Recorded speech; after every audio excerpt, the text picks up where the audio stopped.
Bias, no censorship. I'm Dan Wootton. This is a special edition of Outspoken as we wrap up Christmas week. Goodness me, I hope you're still eating the leftovers. Sit back and enjoy what is going to be an incredible show featuring Richard Tice, David Starkey, and Lady Colin Campbell, some of our absolute favourites here on Outspoken. By the way, I'd love you to click and subscribe to our brand new independent news source. Turn on the notification bell so you'll be alerted to our brand new live shows, uncancelled interviews, and special royal episodes. The best way to support Outspoken, though, is by subscribing to a monthly paid membership on Substack, which gives you access to the Uncancelled After Show, which returns Monday to Friday in the new year, alongside my exclusive reporting and columns, access to our live chats on the Substack app, and the chance to join a thriving community. Most importantly, Substack is a safe space, free of censorship, and your support from just £5 a month, plus VAT if you're in the UK, not only gives you 30 minutes of extra content on weekdays, it also allows me to continue making this independent daily news show. It is also possible to sign up completely for free. Please do join our growing media revolution, www.outspoken.live. But now, let's go. Now, you know, on Outspoken in 2024, I have focused very much on the changing face of right-wing politics in the UK, which includes the growth of Reform UK, but it also includes the growing acceptance as a political force, a certain Tommy Robinson, who ended the year behind bars. So when I sat down for an in-depth interview with Richard Tice, the deputy leader of Reform UK, he caused some controversy by making it very, very clear he wasn't going to, in his words, allow Tommy Robinson and Tommy Robinson's movement to hijack Reform UK becoming a mainstream force to challenge the Uni Party, Labour and the Conservatives. Now, this has obviously sparked a lot of debate throughout the year. I will continue to have those debates, and I will allow both sides to put their point of view on this. But I started by asking Richard Tice about Keir Starmer and the chilling crackdown on free speech in 2024. And I think, Richard, the thing that has probably disturbed me most is that the solution that Starmer has seemed to found to the problems that he quite clearly was suffering politically in the aftermath of the Southport massacre. Because I'll never forget, by the way, and I don't think many people talk about this because, of course, the mainstream media want Starmer to be their hero. But do you remember, Richard, he turned up the day after in Southport and he was heckled by locals. And they were locals. They were furious. Now, that's a really bad news for a new prime minister. But what Starmer's solution seems to be is censorship. So there is a crackdown now on free speech. And your chairman, Zia Yusuf, who we'll talk about later actually, but he wrote last week, the Soviet-style systematic persecution of his political enemies will be Starmer's legacy. He will be a one-term PM. They are very strong words. I actually agree with it. But how do you feel about the fact that Starmer seems to believe the solution is censorship? The solution is regulating the internet. The solution is finding a way using technicality about second jobs for MPs to boot Nigel Farage off GB News. Well, of course, I'm the guy that launched the word Starmageddon back in January at our press conference. Very good. And everybody's using it now. It was the Daily Mail comment sort of headline the other day, I think on one of their front pages. The truth is, what we've actually got is Starmageddon on steroids. And it's worse than anybody's sort of possible fears. What you've just talked about, censorship, sort of authoritarian approach, is classic socialism. Mm-hmm. And actually, he's shown incredible political naivety. Because if his response to the riots was to say, now look, we don't do rioting in this country. We do lawful protests. It's completely unacceptable. You're going to face the consequences of the law rapidly. And there's a separate point the Prime Minister could have said, which is, we understand people are concerned about high levels of legal and illegal immigration, and we're going to address them. Now, if he'd adopted that approach, and said that we don't do violence and rioting in this country, and that will be properly and robustly dealt with, he'd have been in a completely different political position. He'd have gained huge support, and then if the response from the Chancellor, when looking at the books, was to say, we've uncovered some numbers we're pretty uncomfortable with, that's why I've delayed the budget till October the 30th, because we've really got to know what we're looking at here and make sure that there's some proper growth in line. Again, rather than terrify 22,200 of my constituents and millions elsewhere in the country, they'd be in a completely different political place.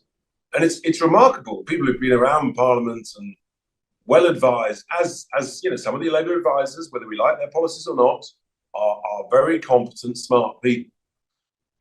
They would be in a completely different place. It's extraordinary. Yeah, indeed, it is. Okay, I want to talk about Reform UK because it is your conference today. There's a huge amount of excitement around this party, but there are also challenges too. So before we look ahead, can we just look back a little bit to the election campaign? Now, you saw how much the mainstream media want to destroy your party and destroy your candidates. As a result, Richard, you had to, I guess, throw people under the bus. Now, do you think that was the right thing to do? Because I would argue, having spoken to some of them, that there were some of those candidates who maybe had expressed something inartfully on social media 10 years ago, but actually deserved to be stood by. And certainly some of the comments were no different to anything that I would have been saying on my GB News show or talk radio show in regards to the World Economic Forum and that sort of thing. So I worry about this concept of offence archaeology. And I worry sometimes that actually the response is to immediately distance yourself from these people rather than saying, no, we stand by this person. We maybe don't agree with one of the comments that this person made on social media 10 to 5 years ago. Do you see the point that I'm making? I do, but I'm very clear, Dan. I could see the moment months ago when the press started to look at our candidates. You know, I deliberately put the candidates' names on the website because I wanted to see the sort of scrutiny and that would come. And look, the right to free speech is a critical part of the democracy, and I'll defend that. But that actually doesn't give you the right to stand for a political party that wants to make progress, that wants to get millions of people to vote for you. And you know, there are two different things there, and I think we've got to be open and honest about that. And you cannot defend the indefensible if you're asking people to look at you as a serious, credible political party and to get millions of people, as I say, to vote for you. So, and I also wanted to set a marker for everybody else to understand where we're at. And I don't resile from that one iota. And we came under a huge amount of scrutiny. And look, some of it is ridiculous. And if someone wrote or said something daft 15 years ago, I mean, you get a longer sentence for for sort of saying or writing the wrong thing that length than you get for murder, frankly. But that was the level of scrutiny that we were coming from. But where were we coming at it from? From basically some of the right-wing press. I thought the Daily Mail's behaviour during the campaign, we knew it would be rough, but I thought it was reprehensible, frankly. Oh, they were completely outrageous. I believe, I have information to believe that they were operating in cahoots with Hate Not Hope. I'm so sorry, Hope Not Hate, whatever they're called. The most hateful charity in all the world. Very ironic. The boss of whom, by the way, carried out the greatest act of misinformation for which he's had no sanction whatsoever. That's another example. Yes, exactly. He claimed, just in case people don't know, this is a guy called Nick Lowles. He claimed that there were acid attacks taking place against Muslim women during the so-called riots that directly resulted in violence on the streets. And no arrest, no consequence because he's on their side. Correct. So we had that. And look, the media came at us hard. What they didn't say in the cause of even-handedness during the campaign was that the Green Party had to withdraw the whip from 10 candidates, no less, during the campaign, which was more than we did.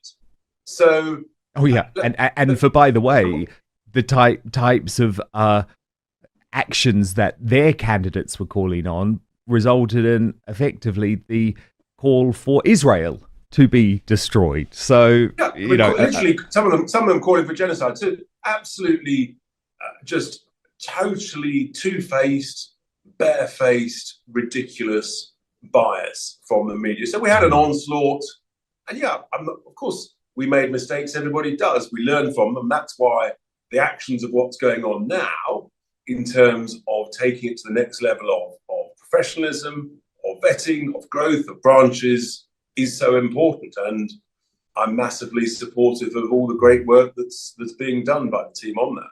Okay, can I ask a very specific question, though? Because I know a lot of my viewers will be wondering about this. So Tommy Robinson hosted the Uniting the Kingdom March, and it was a very peaceful event, and lots of folk went, and actually lots of Reform UK supporters went. There was no trouble whatsoever.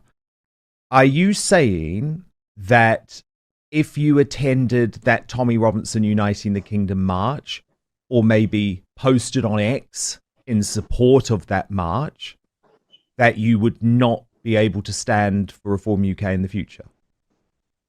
I haven't said that, but we have a list of entities that if you've been a member of, then that would prevent you from being a member of Reform or Standing. We're very robust on that. We want nothing to do with Tommy Robinson, and we want to aim to be a credible challenger, to be the next governing party, and that requires bluntly a level of hard work, professionalism, and credibility that we've never seen before from from a party outside the main two. So that's where we are. That's what we're doing. That's where we're going, and we're not going to be hijacked by anybody in that ambition, because bluntly, this country is in serious trouble, Dan. And oh yes, a serious trouble. We are heading towards financial and social and cultural bankruptcy. So we have to present a very clear, bold, reforming alternative. And if we get that right, it's not easy. We'll continue to make mistakes, but if we keep learning from them, try not to make them again, then I think we will gain more and more support as people see that the two main parties, their solutions are completely wrong. And just specifically on that, my hunch is the next election, whenever it is, will be a combination of an immigration and a net zero election. Because if I'm right about the madness of net zero, the greatest financial acts of lunacy for this economy, then the energy bills won't be coming down. People's utility bills, heating bills, they won't be coming down, and we'll be less competitive as a nation. And everybody will say, what's this all about?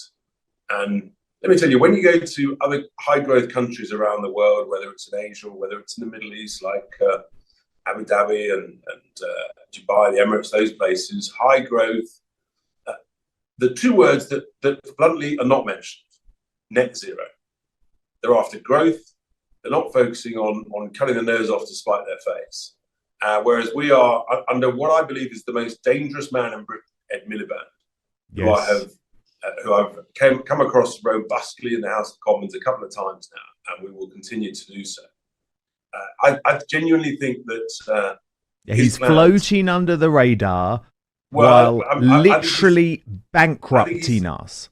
Yeah, I think he's in our very faces, bankrupting us. I have to say, it makes my blood pressure go up when I'm sitting in the chamber and he's there ranting on. And for a very, very, very few of us, it's really only Reform who have stood up in that chamber and challenged them on this madness. I've challenged them twice now on steel, the fact that thousands of good steel jobs and communities. Those jobs are being sacrificed on the altar of this religion of net zero. And it's a catastrophe, an absolute disaster for them, for their families, their children, their communities, and our reliance on the ability to produce the strongest virgin primary steel. But it's actually as much the fault of the Tories as it is the Labour Party. Well, no, it is. And I call it nut zero. And I completely agree that at some point this is going to be a huge issue for your party, because if you look at the Conservative leadership candidates, not one of them has had the balls to actually say no to nut zero. They have tried to say, maybe we'll do it in a safer way. No. You've just got to say no, which is something that Reform UK has done. Just one other issue looking back, Richard. I want to clear up the whole Nigel Farage becoming leader situation. Now, I've always been very clear and said publicly that you wanted Nigel to be leader, because that is always what you'd told me, quite frankly. You'd always been very open about the fact that you were desperate to bring him onto the campaign. But you know that there is this narrative out there that Nigel in some way ambushed you during the campaign and you weren't aware with what was going on. So do you just want to clear it up once and for all what actually happened? The likes of Andrew Pearce in the Daily Mail wrote a complete load of tripe, balderdash and garbage as part of the Mail's campaign to smear us. And frankly, what he wrote was just pure lie. But it was actually for months and months, literally. I mean, since the back end of last year, when Nigel came back from I'm a Celebrity, I'd been answering every question about what Nigel wanted to do. I said, look, the more help he can give, the better. And I'd been urging him to come back, and I was delighted when he sort of made that crucial decision, and only he could make that decision. All of it around were urging, but the fact that having made that decision within a week, he'd had milkshake acid thrown at him. He'd had a concrete block thrown at him. That proved why it was such a difficult decision for Nigel to make, because it was a life-changing decision, and he wanted it to make sure. And the reality is we were all ready to roll. And it's one of the reasons we're convinced that Sunak called the election, to everyone's surprise, early, because he heard that Nigel was coming back. And that's, in a sense, if they had waited later, then Nigel would have come back in the summer, as we'd agreed and as I wanted. Then we'd have had a longer run-up along the runway, and would have secured a lot more votes and would have got more seats. So that's crystal clear. So I hope that clarifies it. And yeah, there's a whole load of nonsense written about that. But you just go back through the media things. I've said for many months that the more help Nigel can give in whatever capacity, excellent. He's committed to this now, right? This is a 5-year project. He's not going to decide halfway through, actually, I want to go and launch a TV show in America or help Trump if he wins the White House. He's 100% committed. I think 300%, and that's why it's such a big decision. Because, as you can imagine, that's what I wanted to know. It's what everybody wanted to know. Was that he was wanted to do it for the long term, and he's made that very clear to everybody, which is fantastic. But it is, as I said, it's a life-changing commitment that he's made, and that's why, in a sense, all of our jobs at Reform is to back that commitment by working our absolute socks off to try to make him Prime Minister whenever the election is called in 28, 29. Do you think Nigel deserves or needs more security protection, given what happened to Trump and given the very obvious target that the left have put on his back? Yeah, security is a massive issue for Nigel. I suspect he's probably, apart from the Prime Minister, or possibly more than the Prime Minister, he's one of the most exposed individuals in the country. So, yeah, security is a big concern. We obviously don't talk about the operational details behind that, but it's a sad fact of life for someone's so well known, so high profile. But indeed, equally for all MPs, security is taken very seriously. The parliamentary authorities are really robust and brilliant about the standards and procedures and recommendations that they have. We are where we are, and it's a difficult place, particularly actually for female MPs. I think there's an added level of peril, indeed. I think the one thing we can all agree on the right of British politics, is that the UK is in trouble. Deep, deep trouble. And I don't want to get too negative, given it is the 27th of December, given that we should all be stuffing our face with Christmas leftovers. But I wanted to give you a little bit of hope in the form of David Starkey, who believes that Britain is different because Tony Blair changed it, but he does have a prescription of how it can be saved. And part of that is starting to embrace our history. We should be proud of the British Empire, and I think this is an uplifting message. The problem is Britain is different. We are 3 or 4 separate nations. And traditionally, the monarchy was the unifying bond. You didn't have citizenship. You swore allegiance to the crown. You still do, in theory. But Blair, in particular, tries to invent a new thing called British nationality. Now, but the problem is, we never had a thing called British nationality. So you then had to invent this thing, which is really just a flag of convenience. What are, right, Dan, I'm giving you a test. Okay. What are British values? Compared to English values? No. What are British values? Come on, you should have it absolutely. You're failing it completely. Go to the bottom of the class. There are only 2 British values. They are... democracy. No. Oh, what? Disgraceful, prejudiced. I mean, you're totally prejudiced. What? Tell me. Right? They are two. They are tolerance. Yes. We believe in being tolerant, don't we? Come on, get the next one. God, I don't know. I'm going to leave you to find out. In other words, what they did, they came up with this extraordinary definition of nationhood in which there is actually no content at all. You can swear to British values and they have absolutely no meaning. We believe in tolerance and diversity. That's what we believe in. We don't believe, in other words, what we believe in is nothing. Yes. And this is the disaster. As I said, the thing, because England and Scotland in particular, but Wales, Ireland too, had very, very separate political cultures. Were very similar nations, but were separate and had distinctive features.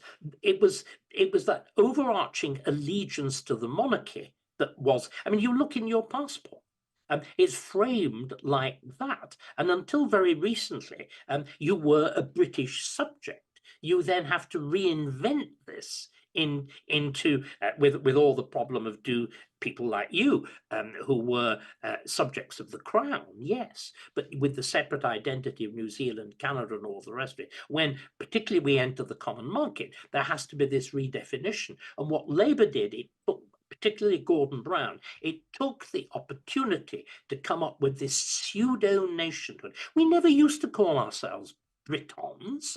Britons are naked and daubed in blue paint, and woad. And so we've had to. Nobody ever called themselves a Brit. That was the language that Fenian Republicans and aggressive Americans used to use to denounce us. There've been the most interesting linguistic shifts, but again, one of the fundamental aspects of them is they've moved the monarchy to the margins of our national life. And there's this enormous hole that's left by this. There's a hole that's left in our national life, and there's an enormous hole that's left in the monarchy. You now have this huge post-imperial institution, that magnificent jewels and whatever, and a crown, which, I mean, to go back to the Wars of the Roses and that wonderful editing of Shakespeare's plays by the Royal Shakespeare Company back in the 1970s, we have hollow crown. We have a hollow nation and we have a hollow crown. And there's a vacuum at the heart of both of them. Well, and there's just this chipping away. I mean, you're obviously a CBE.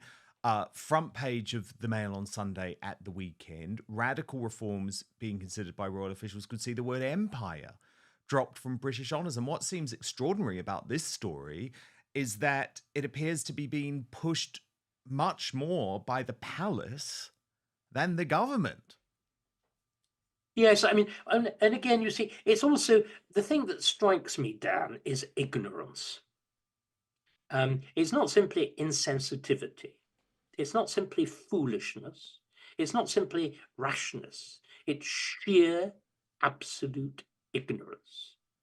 Can we discuss what the Order of the British Empire was? Why it was created? It was created in 1917 at the height of the First World War to reward those who had fought in war and those who had organized war on the domestic front. It's unique because all the previous orders of chivalry, the Garter, and we were talking about different nations. There were the different orders in each one of the different countries. In England, there was the Garter, the Bath, and the Michael and the George. In Scotland, you had in Ireland, you had the Patrick, and in Scotland, the Order of St. Patrick, and in Ireland, you have the Order of the Thistle. But they all had tiny, tiny numbers. They were intended, the Garter's only 24. They were only intended for an elite. What the CBE was, what the Order of the British Empire was, a genuine mass order. It was a direct consequence of democracy. It's the equivalent of the Légion d'honneur in France. And do you know where, again, just to give you an idea, do you know where the first investiture of the Order of the British Empire takes place? No. Ibrox Park Football Stadium. With the king, not with the queen, with the king in khaki, with this vast tens of thousands of people present, with the two stars of the show were VC, actually brought in on a stretcher, so badly injured, and a little girl who'd been working in the munitions factories in Glasgow, and she received the British Empire Medal. And the British Empire has to be pinned, I think it is on the left breast of the woman, and the king was observed to play a great deal of time pinning this medal on the very attractive left breast of this little girl who was wearing her coat overalls, her munition workers' overalls. And if you remember, Edwardian dress, you had a very, very tight belt. And so there was this impressive structure, which clearly caught the attention of the Sailor King. But it was an extraordinary, can you imagine, it's an extraordinary act of democracy, of a kind of democratic order of chivalry. And this is the thing that they are rubbishing. That they are treating again with it's this terrible business of the elevation of words. It is seeing somehow the British Empire as a thing to be ashamed of. Whereas, of course, the British Empire is unique in the world in having given birth to free states, to Australia, to Canada, to New Zealand, to South Africa, flawed though it is, to India, even Israel fought over Palestine. The essential structures are the structures of common law, to America, to the United States at an earlier point. This is something that seems to me to be an object of supreme pride. What other empire has distributed freedom? Yes, but so again, it is this cringe that has been adopted by our public institutions and by the monarchy. So if the monarchy cringes, what is left? If the very head of our structure bows itself, kneels down in front of this, and it is what I fear, Dan, is of course that this opens the gates to republicanism. Yes. And again, it is the profound folly of those who are advising the monarchy. You cannot win. Making gestures towards the Guardian reading classes will not make the Guardian reading classes love you. This was the supreme folly of the Conservative Party under Cameron, under Osborne, under Gove. Making these noises don't make the opposition love you. They still hate you. As we've seen, it doesn't matter if you elect a black woman, who, by the way, is a first-generation immigrant, something in America I think is illegal. Actually, well, she was sort of born here, wasn't she? But in America, remember, even in America, the land of immigration, there is the rule: you have to be at least second generation to be elected as president. You have to be born on American soil to be elected as president. But if we're having this constant cultural cringe, we're lost. But there's no point to it, as I said, that you don't gain anything from it. The Conservative Party has won no plaudits on the left for having a black leader. And again, this folly that was advanced by certain conservative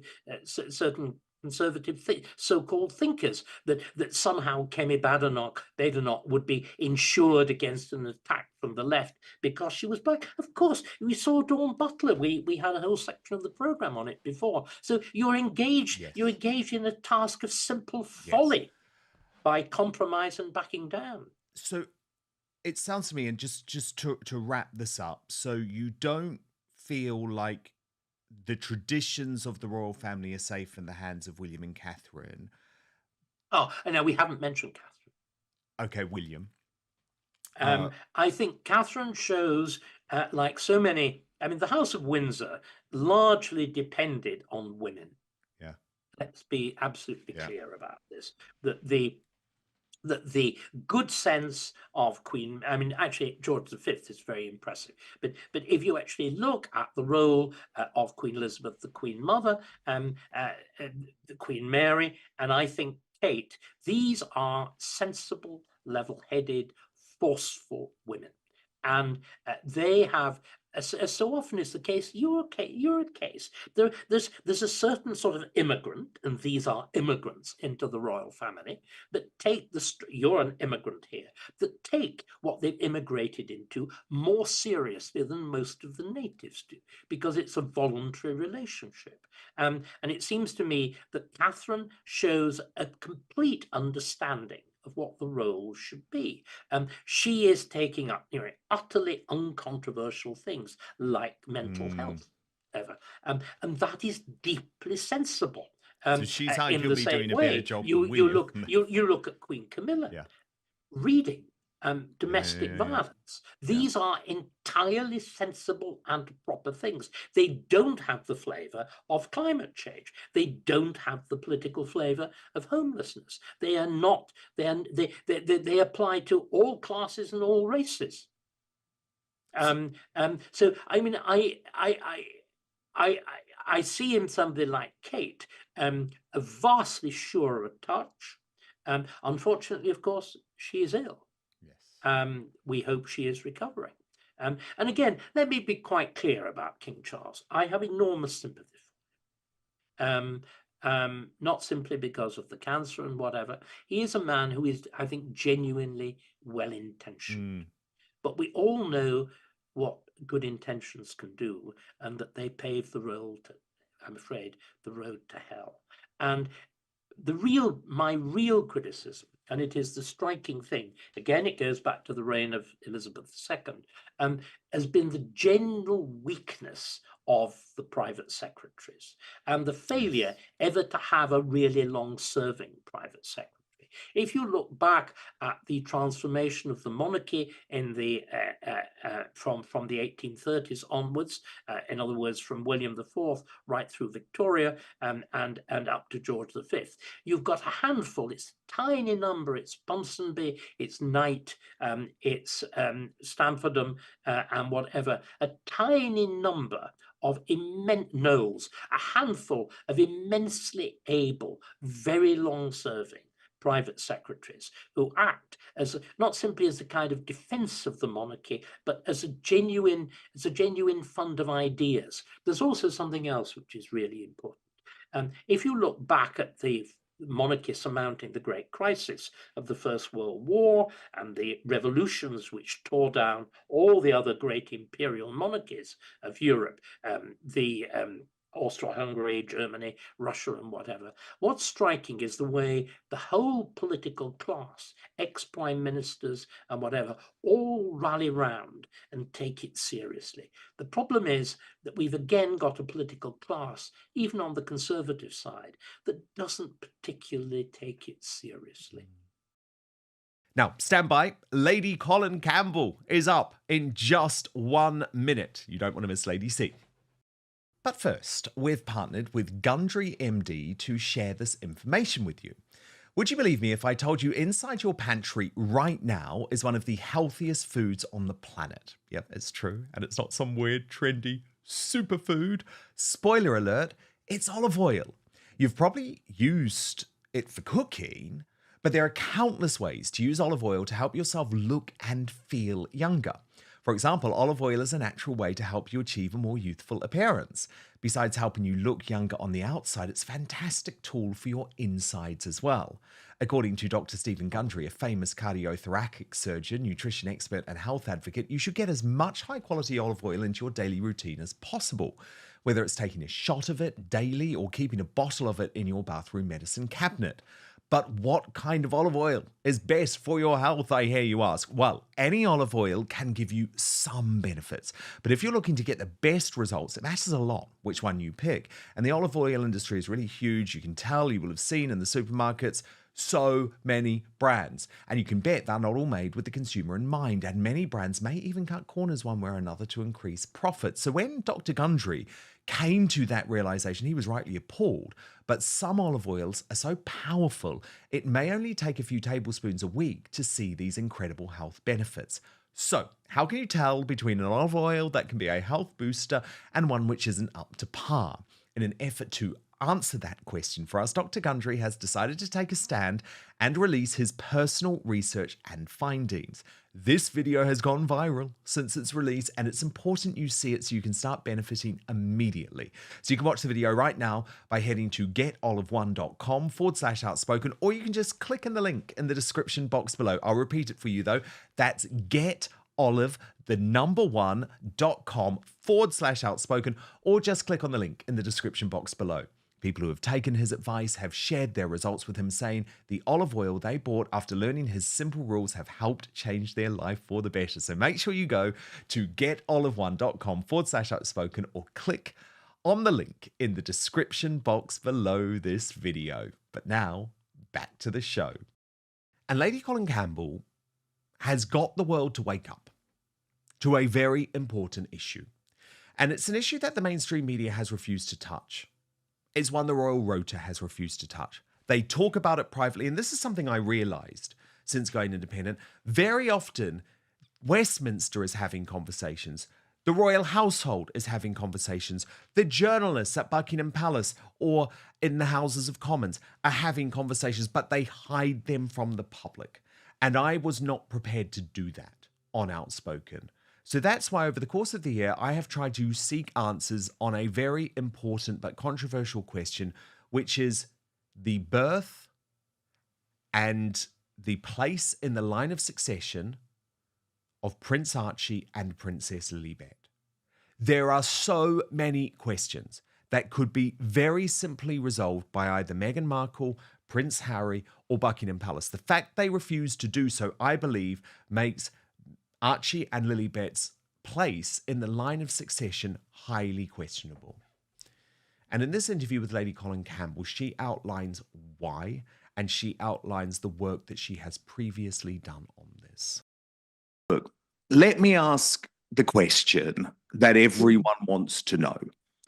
Does Buckingham Palace have questions to answer regarding the births of Archie and Lilibet, the children of Harry and Meghan, and potentially whether they should not be in the line of succession? Which, let's be honest, this is a difficult question, but it's a question that has constitutional implications and is surely in the public interest. Well, it certainly does have constitutional implications. and it is in the national interest. I think the matter should be cleared up one way or the other. Of course, you can't blame the palace for the mess because they didn't create it. And, you know, they have found themselves caught up in what they regard as a no-win situation. And on the face of it, it is a no-win situation for them because Meghan, and I suspect to an extent Harry, have also played things so cannily that the palace are, they think if they do, they die. If they don't, they still die. But I don't think that's actually true. I think they should beat Harry and Meghan at their game.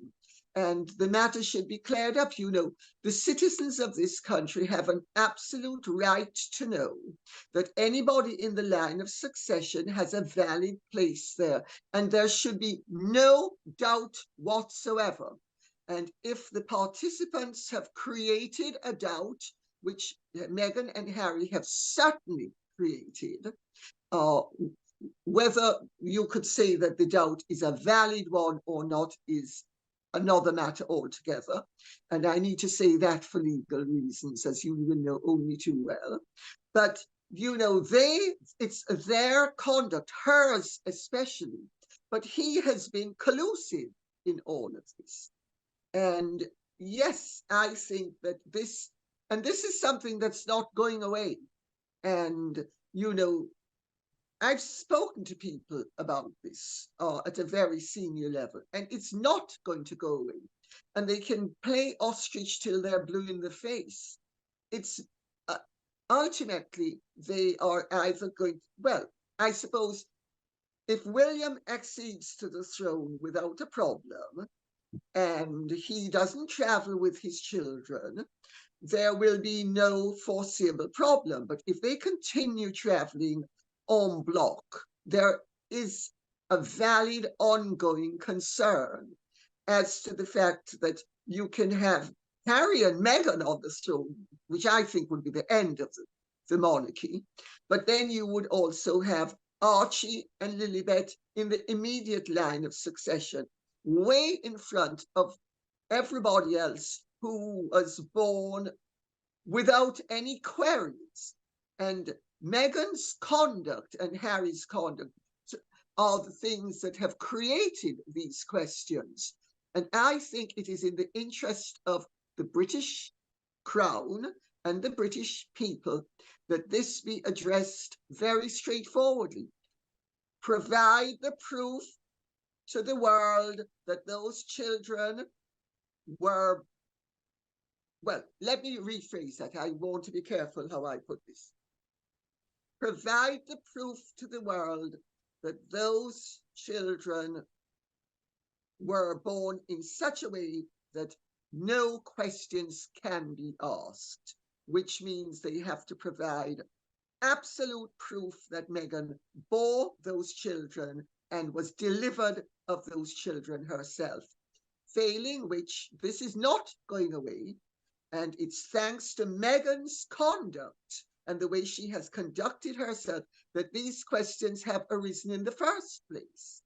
And it is insupportable that in a democratic society where this is a constitutional monarchy, and let us remember, this is a constitutional monarchy that is actually not the true line, because the true King of England is the Duke in Bavaria.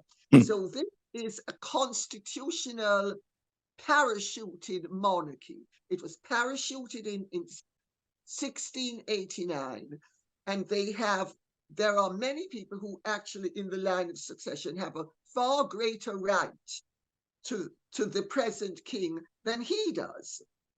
And all of this needs to be cleared up, because if it's a constitutional monarchy that was effectively imposed upon the nation by Parliament, there are rules and regulations that exist. And until 1936, you had always the Home Secretary witnessing the birth, and nobody would ever have conceived that any member of the royal family would ever marry so inappropriately that the conduct of a spouse of a member of the royal family, a woman, would actually cause these questions to validly arise. I think the whole thing stinks to high heaven, and I for one, am sick and tired of being hounded by people about this. And I'm sure if I'm sick of it, there are others who are even far more sick of it. But it's not going away. And they can completely put their heads in the sand and think it's going to go away. It's not going away. It's never going to go away until they provide, the palace provides proof who the doctors were, all signed off, everything signed off. And if they can't do that, because we have a right to know that who is closely in the line of succession is entitled to it.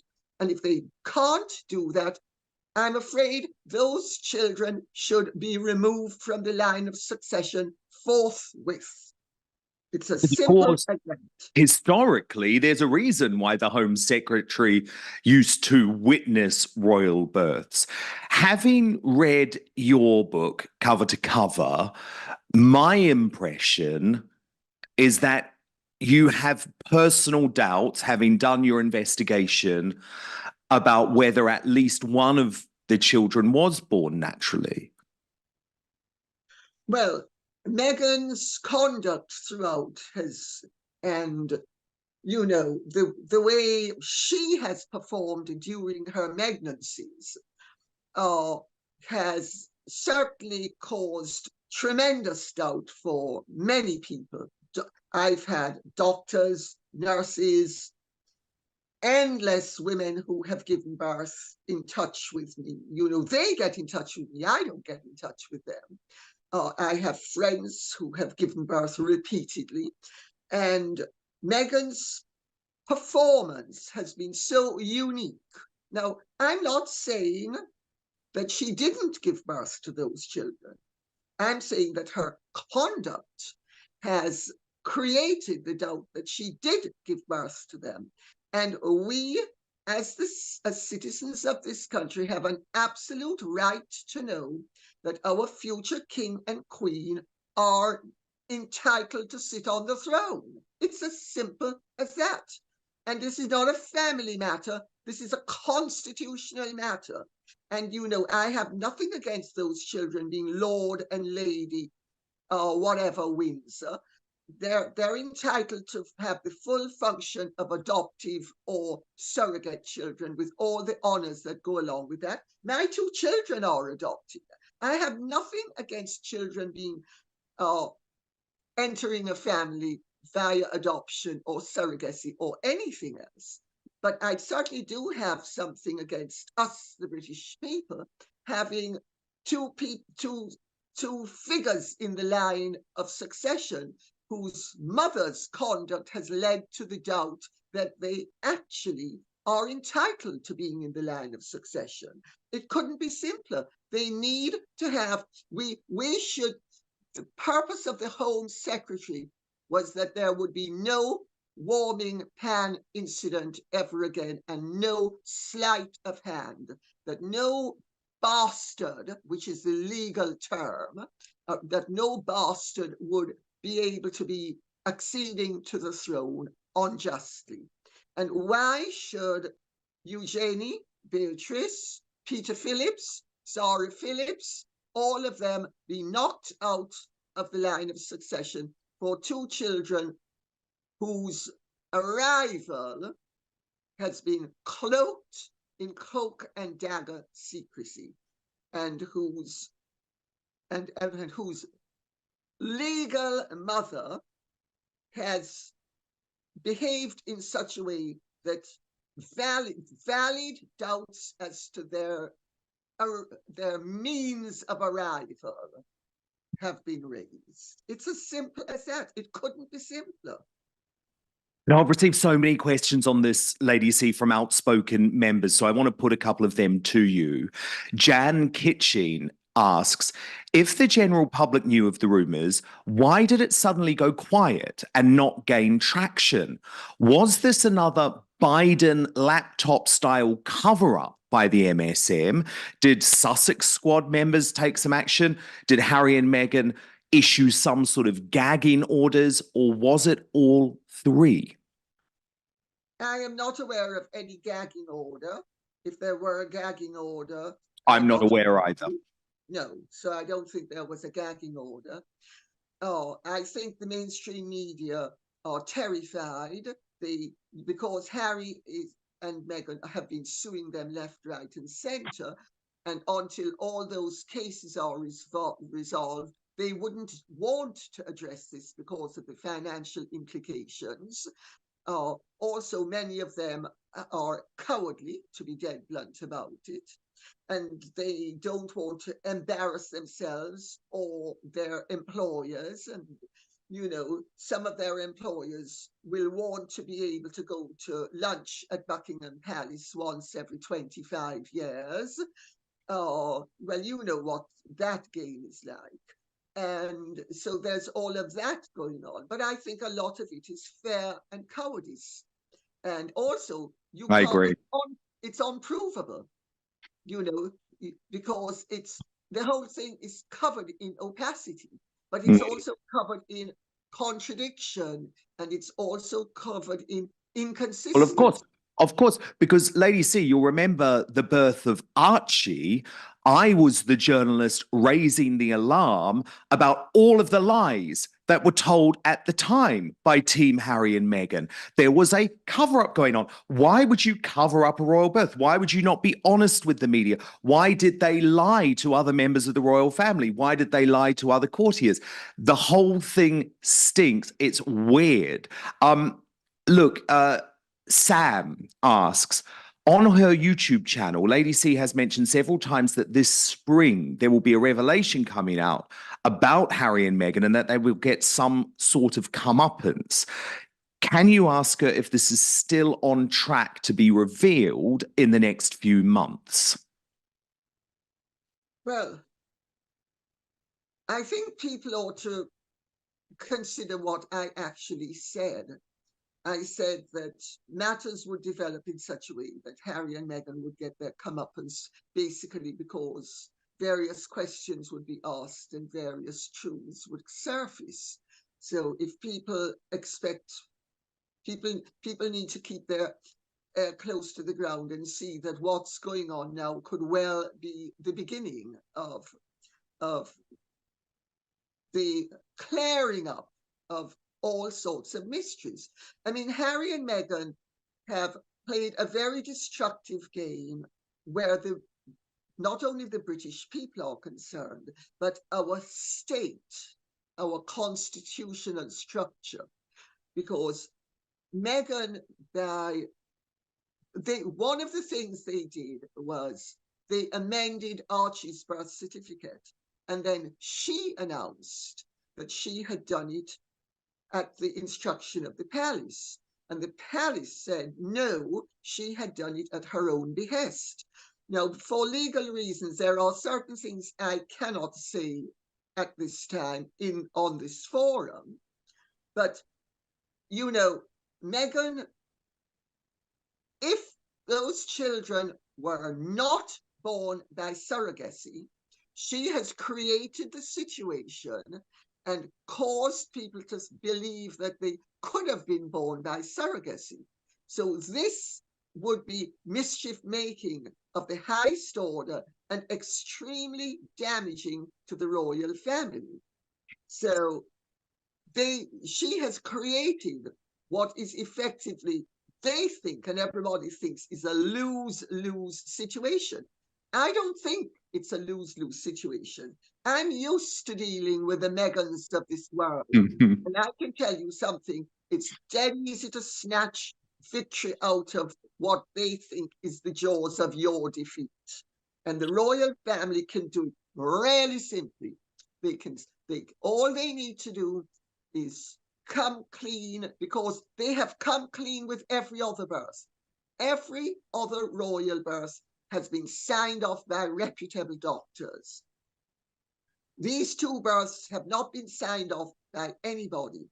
If those children, we need the proof that those children popped out from Meghan and that they are of her eggs. Because Exactly.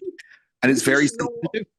Sorry, British law requires not only that they come out of her body, but that they be of her body. So if they're implants from someone else, forget it, they're illegitimate. And in terms of succession to the throne. So, and as I say, I have nothing against adopted children or surrogate children. It's fine. I mean, I think however children come, they should be loved and cherished. But also, how unfair is it to those children that you have all of this speculation from before they were born, and this will follow them for the rest of their lives? The whole thing is the height of irresponsibility. And I'd like to see somebody at Buckingham Palace man up and woman up and just do what should be done. Clear up once and for all. The doctors and things. And remember, Meghan and Harry actually on their Netflix show actually showed a scan of Archie, if I remember correctly, except anybody who knows anything about prenatal scans will know that there are identifying features on that scan, all of which were removed.